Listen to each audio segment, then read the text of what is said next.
বাংলাদেশ একটি বড় পরিবর্তনের মধ্য দিয়ে যাচ্ছে উল্লেখ করে প্রধান উপদেষ্টা ডক্টর মোহাম্মদ ইউনূস বলেছেন, অন্তর্বর্তী সরকার নির্বাচনের প্রস্তুতি নিচ্ছে, যা জাতির জন্য গুরুত্বপূর্ণ এক অধ্যায় হয়ে থাকবে। সকালে রাষ্ট্রীয় অতিথি ভবন যমুনায় কানাডিয়ান পার্লামেন্টারি প্রতিনিধি দলের সঙ্গে সাক্ষাতে কথা বলেন তিনি। প্রতিনিধি দলের নেতৃত্ব দেন সিনেটর সালমা আতাউল্লাহ।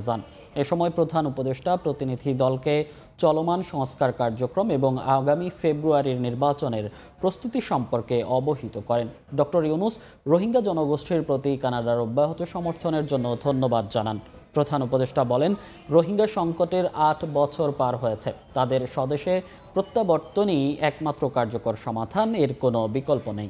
সিনেটর সালমা আতাউল্লাহ রোহিঙ্গা সংকট সমাধানে বাংলাদেশের পাশে থাকার প্রতিশ্রুতি দেন।